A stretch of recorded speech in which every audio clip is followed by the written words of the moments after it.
마태복음 26장 47절부터 54절까지 말씀을 가지고 생명보다 귀한 말씀, 이란 제목으로 함께 말씀을 좀 나누겠습니다. 오늘 말씀은 우리가 너무나 잘 아는 예수님께서 이제 대제사장에게 잡혀가시는 모습을 기록하고 있습니다. 유다가 배신을 해서 예수님이 군병들에게 잡혀가는 상황을 기록하고 있는데요. 앞에서 가룟 유다가 은 30에 예수님을 넘겨주겠다 이렇게 약속을 하고 예수님을 넘길 기회를 찾는 모습을 우리가 함께 보았습니다. 가룟 유다는 계속해서 언제 예수님을 넘길까 그걸 기다리면서 기회를 잡으려고 하고 있었습니다. 그런데 오늘 본문을 보면 바로 그런 기회가 왔습니다. 가룟 유다가 예수님을 넘길 기회를 잡고 그 일을 이루기 위해서 지금 군병들과 예수님 앞에 나온 모습을 오늘 본문에서 기록하고 있는 건데요. 여러분, 지금 이 순간은 지금 가룟 유다가 계획하고 예수님을 잡기 위해서 군병들과 같이 함께 나온 순간입니다. 그러면 지금 예수님을 잡는 이 과정은 누구의 뜻대로 이루어져야 할까요? 그동안 가룟 유다가 계속해서 언제 예수님을 잡아 넘길까? 이 기회를 찾고 있었고 오늘 본문은 바로 그런 기회가 와서 이제 유다가 군병들과 함께 예수님을 잡으러 온 겁니다. 그렇기 때문에 예수님이 잡혀가는 모든 과정들은 가룟 유다의 뜻대로 이루어져야 합니다. 그런데 오늘 본문을 보시면 실제로 그렇게 가룟 유다가 모든 것을 계획하고 이 일을 주관하는 것처럼 보입니다. 우리 47절에서 49절까지 말씀 한번 보겠습니다. 말씀하실 때 12 중에 하나인 유다가 왔는데 대제사장들과 백성의 장로들에게서 파송된 큰 무리가 칼과 뭉치를 가지고 그와 함께 하였더라. 예수를 파는 자가 그들에게 군호를 짜 이르되 내가 입맞추는 자가 그이니 그를 잡으라 한지라. 곧 예수께 나와 랍비여 안녕하시옵니까 하고 입을 맞추니. 아멘. 47절부터 49절까지 말씀을 보시면 지금 이 상황은 누가 주도해서 이 일을 이루고 있는 거죠. 가룟 유다가 지금 이 일을 지금 주관하고 있다라는 것을 알 수 있습니다.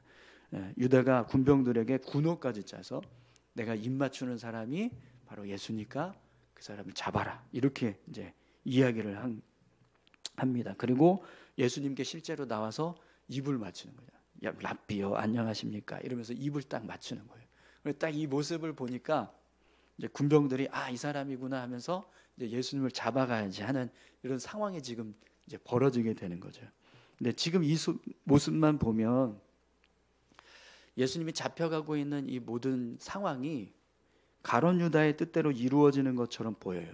그런데 50절을 한번 보시겠어요? 50절을 보시면 가룟 유다의 뜻대로 이루어지는 게 아니라 예수님의 뜻대로 이루어지고 있다는 걸 알 수 있습니다. 우리 50절 같이 함께 읽어보겠습니다. 예수께서 이르시되 친구여 내가 무엇을 하려고 왔는지 행하라 하신대 이에 그들이 나와 예수께 손을 대어 잡는지라. 아멘. 본문을 보시면 예수님께서 가룟 유다에게 내가 무엇을 하려고 왔는지 행하라 이렇게 말씀하십니다. 그러니까 군병들이 예수님을 잡아요. 여러분, 이 모습은요 겉으로 보기에는 가룟 유다가 군병들하고 짜고 예수님을 잡아가는 것처럼 보이지만 실제로 보면 예수님께서 이 일을 이루어가고 계신다라는 걸 알 수 있습니다.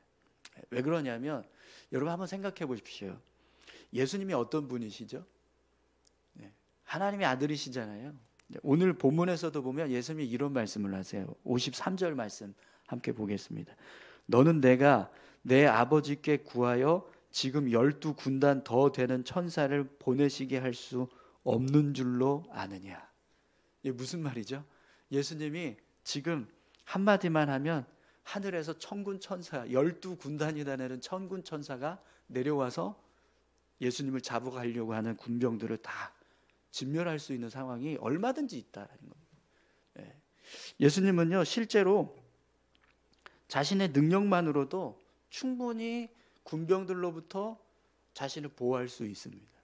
요한복음에 보면 예수님께서 말씀하시니까요, 이 군병들이 잡아갔다고 마태복음에서는 그냥 기록하지만 요한복음에서는요, 이들이 예수님을 잡아가려고 손을 댔다가 뒤로 나가 떨어지는 그런 상황을 기록하고 있어요. 이때 제자들을 피하게 하시기 위해서 군병들이 다 나가 떨어지는 그런 상황을 예수님이 연출하시기도 합니다. 그런데 본인이 잡혀가실 때는요, 그냥 잡혀가시는 거예요. 군병들이 예수님을 붙잡으려고 하니까 옆에 있던 제자가 칼을 빼서 군병의 귀를 쳤어요. 그랬더니 귀가 떨어지는 상황이, 귀가 잘려 나가는 상황이 벌어졌습니다. 그러니까 예수님께서 그때 제자에게 칼을 도로 꽂으라 이렇게 말씀하십니다.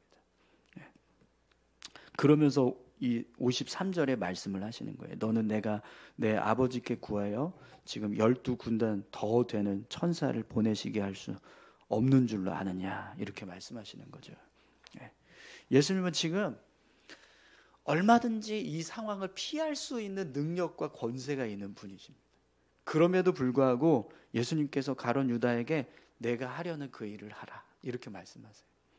그리고 칼을 쓰려고 하는 제자를 향해서는 칼을 쓰는 자는 칼로 망한다 그러면서 저항하지 말라라고 말씀하고 계세요.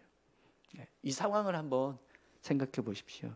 가룟 유다가 예수님 잡기 위해서 군병들과 같이 짜고 왔지만 결국 이 일은 누가 허락했기 때문에 이루어지고 있는 겁니까? 예수님께서 허락하셨기 때문입니다.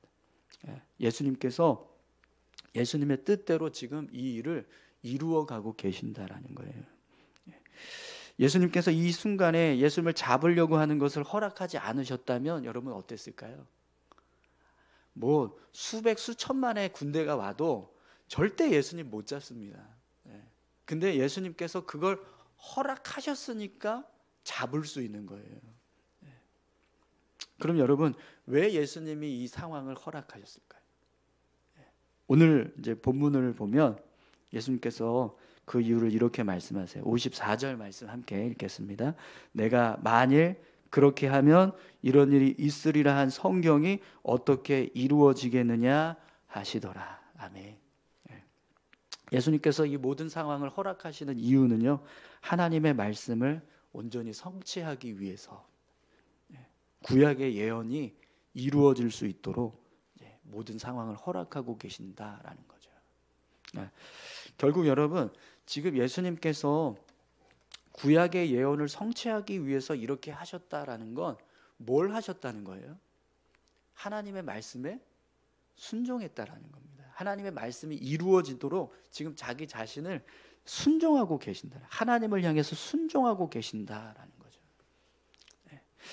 여러분 우리가 하나님의 말씀에 순종해야 한다라는 것을 너무나 잘 압니다. 그리고 하나님의 말씀에 순종하려고 애를 써요. 그런데 여러분 우리가 하나님의 말씀에 순종할 때 어느 정도까지 순종해야 될까요? 오늘 본문에서 예수님은 하나님의 말씀에 순종하는 것을 어느 정도까지 하신 거예요? 자기 생명을 내어주는 정도까지. 그러니까 하나님의 말씀에 순종하는 것이 생명보다 중요하다. 이걸 우리에게 지금 보여주고 계시는 겁니다. 하나님의 말씀에 순종하기 위해서 생명도 내어주어야 한다. 이걸 우리에게 보여주고 계시는 거죠. 그러면 여러분 하나님의 말씀에 순종하는 것이 생명보다 중요하다. 어떠세요? 아멘이십니까?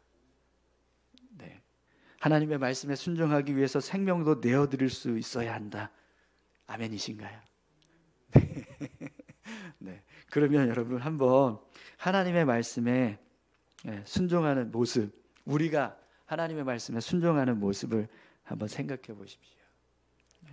하나님의 말씀에 순종하는 것을 어느 정도까지 중요하게 생각하고 계십니까? 그리고 어느 정도까지 하나님 말씀에 순종하고 계신가요? 내 생명을 내어드릴 만큼 순종하고 계십니까? 내 생명을 내어줄 수 있을 만큼 하나님의 말씀에 순종하는 것을 중요하게 여기고 계십니까? 여러분, 우리가 가지고 있는 것 중에서 가장 소중한 것을 하나 고르라. 그러면 여러분 뭐 고르시겠어요? 가장 소중한 거, 우리에게서 제일 소중한 거 하나만 고르라. 그러면 뭐 고르시겠습니까? 당연히 생명이에요. 그죠? 우리에게 있어서 생명보다 귀한 게 없습니다. 그런데 예수님은 가장 소중한 거 하나만 고르세요라고 하니까 뭘 고르신 거예요? 하나님의 말씀에 순종하는 걸 고르셨다라는 거예요. 생명을 고르시는 게 아니라 하나님의 말씀을 순종하는 것, 그걸 고르셨다라는 거죠. 하나님 말씀에 순종하는 것이 생명보다 중요하다, 가장 중요하다, 이렇게 말씀하고 계시는 겁니다. 사랑하는 성도 여러분, 오늘 저와 여러분들이 하나님의 말씀에 순종하는 것을 생명보다 귀하게 여길 수 있기를 축원합니다. 그럼 여러분 아멘 하셨습니다. 네. 자, 그러면 여러분, 왜 하나님의 말씀에 순종하는 것이 생명보다 중요할까요? 우리가 왜 하나님의 말씀에 순종하는 것을 생명보다 중요하게 여겨야 될까요? 두 가지 이유가 있어요. 첫 번째 이유는요, 하나님의 말씀에 순종하는 것을 생명보다 귀하게 여기고 정말 우리가 생명을 내어드리는 순종을 했을 때 진짜 생명을 얻어요. 마태복음 16장 25절에서 27절까지 말씀인데요, 우리 한번 찾아서 읽어보실까요? 마태복음 16장 25절부터 27절까지 말씀입니다.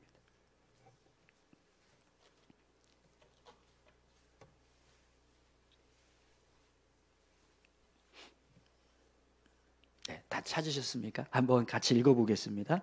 누구든지 제 목숨을 구원하고자 하면 잃을 것이요, 누구든지 나를 위하여 제 목숨을 잃으면 찾으리라. 사람이 만일 온 천하를 얻고도 제 목숨을 잃으면 무엇이 유익하리요? 사람이 무엇을 주고 제 목숨과 바꾸겠느냐? 인자가 아버지의 영광으로 그 천사들과 함께 오리니 그때에 각 사람이 행한 대로 갚으리라. 아멘. 예수님은 우리에게 예수님을 위해서 우리의 목숨을 내어 드리면 목숨을 얻게 된다라고 말씀합니다. 그런데 반대로 우리가 목숨을 구하겠다고 예수님을 저버리면 어떻게 된다고요? 목숨을 잃게 된다, 이렇게 말씀하세요. 온 천하를 얻은 사람이 있습니다. 근데 목숨을 잃으면 어떻게 될까요? 아무 유익도 없죠.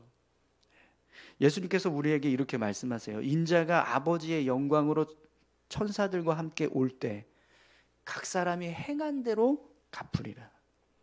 그러니까 우리가 하나님의 말씀에 순종하기 위해서 생명을 내어드리면 예수님은요 그대로 갚아주시겠다는 거예요. 그러면 내가 생명을 내어드렸으니까 예수님 뭘 갚아주실까요? 생명을 갚아주시는 겁니다. 사랑하는 성도 여러분, 하나님의 말씀에 순종하는 것이 진짜 생명을 얻는 길인 줄 믿습니다. 오늘 본문에서도 예수님이 당신이 지금 군병들에게 잡혀가셔야지만 인류를 구원하실 수 있다라는 사실을 너무나 잘 아셨어요. 그래서 기꺼이 자기 생명을 내어주시는 일을 하신 거예요. 또 이 일이 있어야지만 부활이 있습니다. 그것처럼 여러분, 우리가 하나님의 말씀에 순종하기 위해서 우리의 생명을 내어드리면 분명 하나님은 우리에게 진짜 생명을 부어주실 줄 믿습니다. 두 번째로 우리가 하나님의 말씀에 순종하는 것을 생명보다 귀하게 여겨야 하는 이유는요, 우리는 예수님께서 하나님의 말씀에 순종하기 위해서 자기의 생명을 내어주시는 그 순종을 통해서 하나님의 자녀가 된 사람들이기 때문입니다. 여러분, 우리는요 하나님의 말씀에 순종하는 것이 생명보다 귀하다는 것을 몸소 경험한 사람들이에요. 어제 우리가 같이 함께 나눴던 요한일서 3장 16절에 보면 이런 말씀이 있습니다. 그가 우리를 위하여 목숨을 버리셨으니 우리가 이로써 사랑을 알고 우리도 형제를 위하여 목숨을 버리는 것이 마땅하니라. 이 말씀은요, 우리가 하나님 말씀에 순종하는 것이 생명보다 귀하다라는 것을 마땅히 여겨야 할 이유가 있다라는 거예요. 왜냐하면 그게 없었다면 우리는 하나님의 자녀가 될 수 없었기 때문에. 하나님의 말씀에 순종하는 것이 생명보다 중요합니다. 이 믿음을 가지고 예수님이 순종하셨기 때문에, 그래서 자기 생명을 내어주셨기 때문에 우리가 하나님의 자녀가 되고 하나님의 백성으로 삶을 살아가고 있는 거예요. 그렇기 때문에 우리는 하나님의 말씀에 순종하는 것을 생명보다 귀하게 여겨야 하는 사람들이라는 거예요.